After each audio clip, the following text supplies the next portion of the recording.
Hey there, welcome to the Mothership. Being able to record your own music is amazing. Figuring out what gear you need to get started can be complicated and intimidating at first. Well, I'm here to help. Today, I'm going to be going over all of the essential equipment that you need to get in order to get started recording your own music.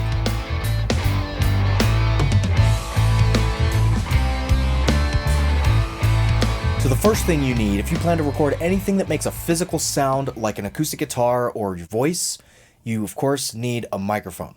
Every microphone has its strengths and weaknesses, and they're good at recording different things. So what you are recording is going to have a big effect on what microphone is ideal for you. I recommend avoiding any USB microphone if you want to get good quality results. That's not to say you can't get a professional sound with a USB microphone, because you can, but you're going to have an easier time if you use a microphone that has an XLR style connection. One microphone with a legendary reputation for being pretty good at almost everything is the Shure SM57. If you want to be ready to record anything at all, this is the microphone you want to get. I have 4 of them in my studio. Now, while the SM57 is a good all-rounder choice, if you're primarily recording vocals, then you want to look at getting a medium to a large diaphragm condenser microphone, such as the Audio-Technica AT2020. Every voice sounds different, and every microphone hears slightly differently, so what sounds good on somebody else's voice might not sound good on yours. What I recommend is trying to find a local music store that'll let you rent some microphones for a weekend or an afternoon, and try a few out and see what sounds best for you. If you're not able to do that, the Shure SM58 is a pretty safe bet for almost any vocalist. It's just like an SM57, but it has a built-in pop filter. A cheaper alternative would be the Behringer XM8500. This mic sounds pretty much as good as an SM58 or 57, but it doesn't have the internal shock mount that those microphones have, so it's going to pick up a little bit more handling noise. Now, electric instruments are going to be a different story. Anything that produces a line-level output, like a keyboard, synthesizer, or drum machine, those are pretty simple. But electric guitars and basses are usually going to sound dull or lifeless if you plug them in directly to your audio interface or mixer without using a DI box.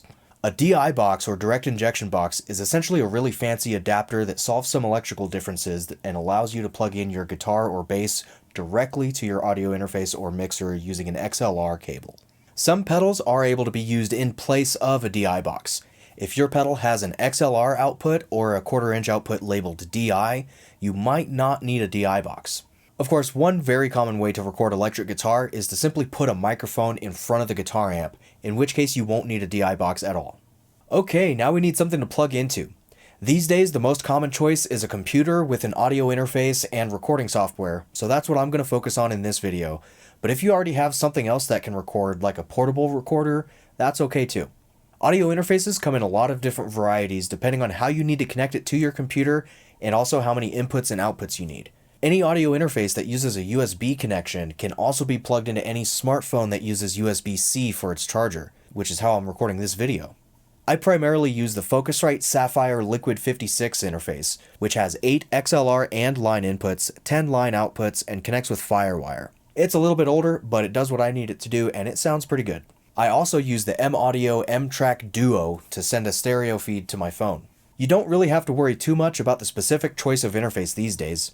Once upon a time, a cheaper interface would negatively affect the sound quality as it converted from analog into digital, but these days any modern USB interface is going to have pretty good sounding converters.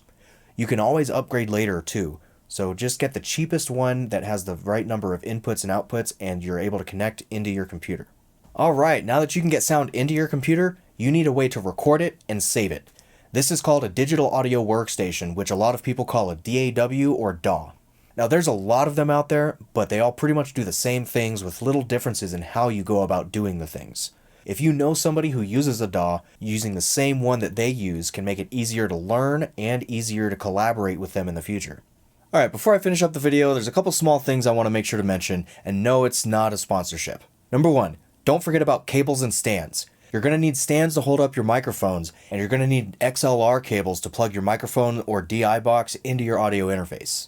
Number 2, something to listen through. You're going to need speakers or headphones. There's a lot of info out there about which ones you should use, so I'm not going to get into that today. But what I am going to say is that speakers are going to be better for you to listen through if you have a good listening environment. But if you're just starting out, headphones might be a more practical choice.